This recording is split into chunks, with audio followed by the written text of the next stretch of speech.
ना मृत्यु, ना जीवन, ना अमर कहानी, ना दिन, ना निशा, ना प्रकाश की निशानी, ना वायु, ना जल, ना कोई किनारा, ना शून्य, ना पूर्ण, ना कोई सहारा। अंधेरों में डूबा था गहरा अंधेरा। न समय का पता था, न ध्वनि का बसेरा। था मौन का सागर, था शून्य का घर। न कोई था बाहर, न भीतर ही स्वर। न सांसें, न धड़कन, न जीवन का नाम। न मृत्यु में पीड़ा, न अमृत का धाम। जो था, बस वही था, अनदेखा, अनजाना। न उसको कोई समझा, न उसने जाना। न रेखा, न सीमा, न ऊपर, न नीचे, न कोई विधाता, न विधि के ही बीचे। वो सांसें भी लेता था वायु बिना। स्वयं में स्वयं का ही दर्पण बना। न बाहर, न भीतर, न दूर, न पास। न रूपों की हलचल, न रंगों का वास। बस जल था, पर जल भी था मौन समाया। न लहरों ने लोरी, न गहराई गाया। अंधेरों के भीतर था गहरा अंधेरा। वही सृष्टि की गहराइयों का बसेरा। न रचना, न रचयिता, न गति, न ठहराव, न इच्छा, न संकल्प, न शब्दों का भाव। जो था, बस वही था, अदृश्य और मौन। न शब्दों का स्पर्श, न प्रश्नों का कौन। बस छुपकर धड़कता था अंतर में बीच, जो नादरहित होकर भी बनता संगीत। ना मृत्यु, ना जीवन, ना अमर कहानी, ना दिन, ना निशा, ना प्रकाश की निशानी। वही सत्य सोया था सृष्टि की छाव में, छिपा था अंधेरे की गहरी तहों में। उस समय कुछ नहीं था, ना आकाश, ना धरती, ना जल, ना वायु, ना प्रकाश, ना अंधकार, ना दिन, ना रात, ना जीवन, ना मृत्यु। सब कुछ शून्य था, पर यह शून्य वैसा शून्य नहीं था जिसे तुम देख सको। ये ऐसा शून्य था जिसमें सृष्टि की धड़कन सोई हुई थी, बिल्कुल गहरे समुद्र की तलहटी में छिपी एक लहर की तरह। कोई रूप नहीं, कोई रंग नहीं, कोई दिशा नहीं, कोई सीमा नहीं। एक वही, ना उसे कोई देख सकता था, ना समझ सकता था। वो अपने ही भीतर लय था। न सांस, न स्पंदन, फिर भी किसी अदृश्य गहराई में एक कंपन था।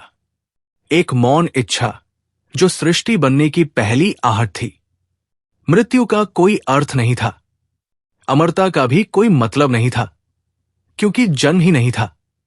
समय का कोई नाम नहीं था, क्योंकि समय बहने के लिए कुछ भी नहीं था। जो था, वो ना सत था, ना असत, ना शून्य, ना पूर्ण। बस एक अनुभूति थी, बिना किसी अनुभव करने वाले के। एक मौन सागर, जिसमें सृष्टि भी थी और सृष्टि का रहस्य भी। कौन था वो? क्या वो ईश्वर था, या शून्य, या कुछ और जिसे नाम देना भी असंभव है? ये कोई नहीं जानता, शायद वो स्वयं भी नहीं। ऋषियों ने बस इतना कहा, सृष्टि से पहले न होना था, न होना।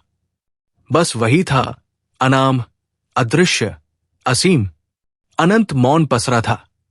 ना कोई रूप, ना कोई रेखा, लेकिन उस मौन के गर्भ में एक कंपन जन्मा, एक हल्की सी थिरकन, जिसमें सृष्टि का बीज छिपा था।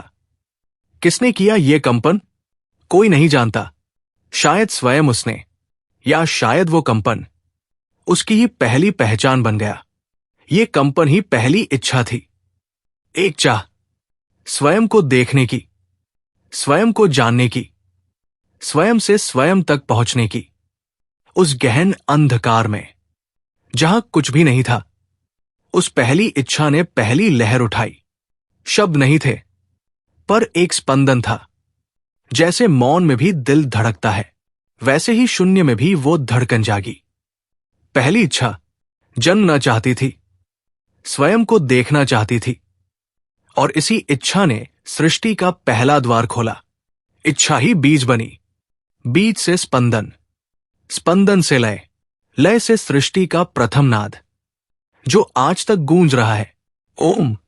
ये सृष्टि जन्मी किसी बाहरी शक्ति से नहीं, ये जन्मी उस एक की अंतरतम इच्छा से, जिसने स्वयं को देखना चाहा, और वही चाह पूरा ब्रह्मांड बन गई। सृष्टि ऋषि कहते हैं, बस वही पहली इच्छा थी, यही प्रथम बीज था, जिससे ये असंख्य संसार निकला। जल, आकाश और पंचभूतों की जन्म कथा पहली इच्छा जागी, और उस इच्छा ने अपनी ही गहराइयों में हलचल पैदा की। उस हलचल से पहला तत्व प्रकट हुआ, जल। वो जल नहीं जो नदियों में बहता है, वो जल नहीं जो बादलों में घुमड़ता है। ये तो वो आदिम जल था, जिसमें सृष्टि का हर रूप सोया हुआ था, हर रंग, हर आकार, हर जीवन, सब उसी आदिजल में बीज की तरह छिपे हुए थे। आकाश का जन्म, जल ने अपनी सीमाएं बनानी चाही, और जहां जल नहीं था, वहां शून्य ने विस्तार लिया। यही शून्य बना आकाश। जल और आकाश दोनों ने मिलकर सृष्टि का पहला कंधा थामा। जल में जीवन का बीज, और आकाश में विस्तार की सांस। जल की गहराइयों में हलचल बढ़ी, उस हलचल से उठी ऊष्मा, और उस ऊष्मा से जन्मी अग्नि। आकाश में अग्नि की लपटें उठीं, तो आकाश कांप उठा। उस कंपन से जन्मी वायु। वायु बहने लगी, और वायु की गति से जल और अग्नि का मिलन हुआ। इस मिलन से जन्मी पृथ्वी। जल, आकाश, अग्नि, वायु और पृथ्वी, पांचों एक दूसरे में समाये हुए थे। कोई पहले नहीं, कोई बाद में नहीं, पांचों एक साथ, एक ही स्पंदन के पांच चेहरे। इन्हीं से बना ब्रह्मांड का शरीर, इन्हीं से बने नक्षत्र, ग्रह, पर्वत, समुद्र और जीव। हर कण में वही पांच भूत, हर प्राण में वही पांच तत्व। वो पहली हलचल, वो पहला बीज, जो जल में छिपा था, और जल से आकाश, आकाश से अग्नि, अग्नि से वायु, और वायु से पृथ्वी। सारा संसार इसी पंच तत्व का खेल है। सृष्टि के आरंभ में जब कुछ भी नहीं था, तब उस निराकार मौन सत से रजोगुण प्रकट हुआ, यानी सृजन की पहली हलचल जागी। उसी हलचल से सृष्टि का पहला बीज प्रवाहित हुआ, जिससे आगे समस्त संसार का विस्तार हुआ। ये श्लोक ये भी कहता है कि सृजन और रचनात्मक ऊर्जा का मूल वही मौलिक सत्य है, जो स्वयं भी अनजाना है। इस पूरे खेल की शुरुआत थी प्राण, चेतना और देवताओं की उत्पत्ति। जल, आकाश, अग्नि, वायु और पृथ्वी, इन पांचों के बीच एक अदृश्य पुल था। प्राण, प्राण जो दिखाई नहीं देता पर सब में बहता है। प्राण जो हवा नहीं है पर हर श्वास का आधार है। प्राण ही वो सूक्ष्म धागा है जिसने पंचभूतों को एक सूत्र में पिरो दिया। जल की शीतलता में भी वही प्राण, अग्नि की ज्वाला में भी वही प्राण। जब प्राण बहा तो पहली बार किसी ने आंखें खोली, पहली बार किसी ने अपने होने को महसूस किया। यही पहली अनुभूति थी। चेतना, प्राण ने देह रची और चेतना ने उसमें जीवन फूंका। देह तो मिट्टी थी, लेकिन चेतना ने उसे देखना, सुनना, जानना सिखाया। जब प्राण और चेतना का खेल बढ़ा तो पंचभूतों में से देव शक्तियां जन्मी। अग्नि से अग्निदेव, वायु से वायुदेव, जल से वरुण देव, आकाश से इंद्र और रुद्र, पृथ्वी से भूमि देवी। ये देवता कोई अलग सत्ता नहीं थे, ये तो उन्हीं पंचभूतों की आत्माएं थी। हर तत्व में छिपी उसकी दिव्यता, जिसे ऋषियों ने देव कहा। जहां प्राण है वहां जीवन है, जहां प्राण नहीं वहां केवल मिट्टी।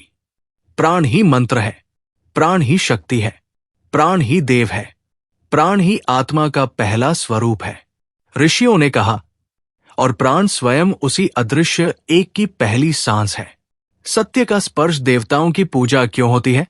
क्योंकि वे तत्वों के प्रहरी हैं।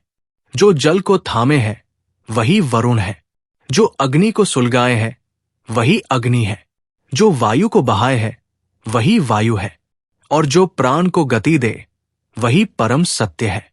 पंचभूतों का शरीर तैयार था, प्राण की धारा उसमें बह रही थी, चेतना उसकी आंखें खोल चुकी थी, पर अभी वो केवल एक लहर था, प्रकृति का अंश, तत्वों का खेल। फिर आया कुछ अद्भुत। मन। जब चेतना ने स्वयं को देखने की कोशिश की, तब उसने एक आईना बनाया। वही आईना बना मन। मन जो बाहर भी देख सकता था, भीतर भी। मन जो कल्पना कर सकता था, जो स्मरण कर सकता था, जो भूत का चित्र और भविष्य का स्वप्न रच सकता था। मन के साथ ही जन्मा मनुष्य, वो अकेला प्राणी था जिसे स्वयं को देखने का वरदान मिला, जिसे प्रश्न करने का अधिकार मिला। मैं कौन हूं? ये संसार क्या है? क्या कोई है जो मुझसे भी परे है? लेकिन मन जब बाहरी जगत में उलझा, तो उसने सच्चाई को टुकड़ों में बांटना शुरू किया। ये मेरा, ये तेरा, ये अच्छा, ये बुरा, ये सुख, ये दुख। यही बंटवारा बना माया। माया कोई स्त्री नहीं, माया कोई देवी नहीं। माया है वो पर्दा जो मन और सत्य के बीच खिंच गया। माया ने मनुष्य को तत्वों का खेल भुला दिया और वो बाहरी संसार में ही उलझ गया। कौन जानता है ये रहस्य? शायद वह भी नहीं जानता जिससे ये सब जन्मा है। शायद ये खेल जानने के लिए ही रचा गया।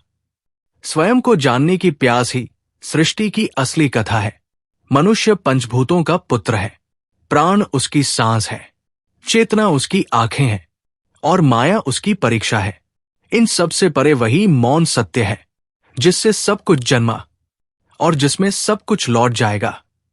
ये सारा ब्रह्मांड एक ही प्रश्न है, मैं कौन हूं? इस प्रश्न के उत्तर में ही तुम्हारी सारी यात्राएं समाई है। सृष्टि का यह रहस्य केवल एक कहानी नहीं, ये तुम्हारे भीतर छुपे उसी मौन की याद है जिससे आप जन्मे हो। क्या आपने कभी अपनी उस मौन आवाज को सुना है?